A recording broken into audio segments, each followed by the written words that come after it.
You are about to take an educational journey through the leader-member exchange theory, also known as LMX. As your host, I will cover the early and later studies, the phases of leadership making, how LMX works, and we'll identify strengths, weaknesses, and application of the theory.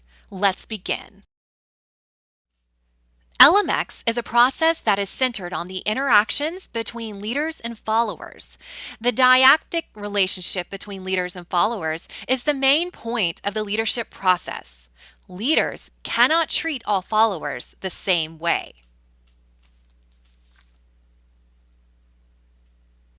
Since it first appeared more than 30 years ago, LMX theory has undergone a number of revisions since its inception and continues to interest researchers.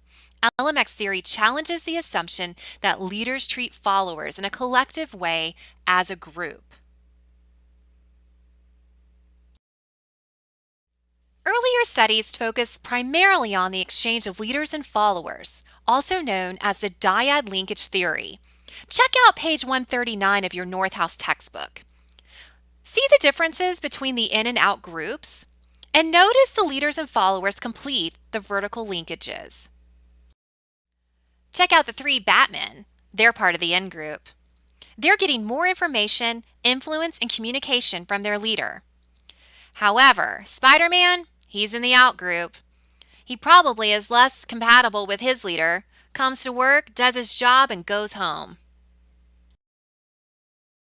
Later studies focused on the research of the LMX theory, specifically how leader-member exchanges contributed to the organization's efficacy and how the leader-member exchanges resulted to positive outcomes for leaders, followers, groups, and organizations. Researchers discovered when leaders and followers have good exchanges, thriving organizations happen. People get promoted faster than others, low employee turnover, positive work evaluations. People feel committed to their organizations. They have better attitudes and tend to be more supportive of their leader.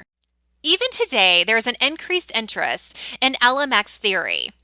Recent studies have focused on relationships between employee perception and energy for creativity, how nurturing feelings can promote creativity, and how LMX theory relates to empowerment. LMX theory is a prescriptive approach to leadership, which emphasizes how a leader should develop a quality exchange among his or her subordinates, rather than just a few. There are three phases of leadership which develop over time: stranger phase, acquaintance phase, and mature partnership phase.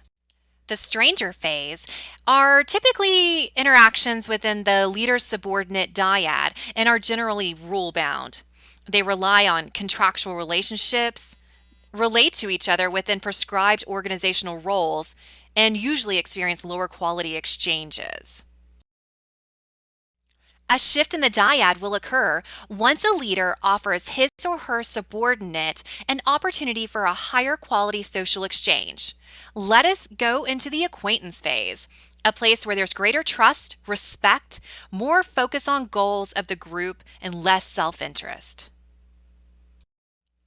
A mature partnership, the final phase, is reached once leader membership exchanges demonstrate mutual trust, respect, an obligation towards each other and the organization, and relationships are identified and described as dependable. Let's identify some strengths of the LMX theory. First, it describes work in terms of those who perform more and those who do the bare minimum. It's the only theory to identify the dyadic relationship and stresses on the importance of effective leader membership exchanges. In addition, LMX theory highlights the importance of communication and leadership. And notably, it encourages leaders to be fair about who they let into the in group.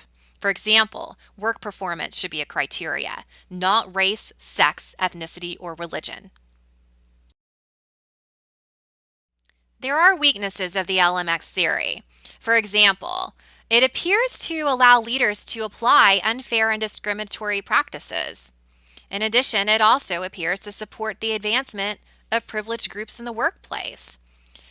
LMX theory fails to explain how high-quality exchanges are formed. In addition, LMX theory fails to explain the means to achieve building trust, respect, and obligation and guidelines. Therefore, LMX theory could be considered an incomplete theory. No part of the research uses dyadic measures to actually analyze the LMX process. Now for your takeaway, applying the LMX theory. It can be applied to all levels of management and diverse types of organization. It can guide managers to assess their leadership from a relationship perspective. And it can alert managers on how in-group and out-group develop within their work unit. LMX theory is useful to explain how individuals create leadership networks throughout an organization. The theory is applicable in different types of organizations, whether it's a volunteer organization, a business, education, or government setting. As a friendly reminder, you'll need to complete the LMX questionnaire prior to the beginning of Unit 8. You can complete the questionnaire both as a leader and as a follower.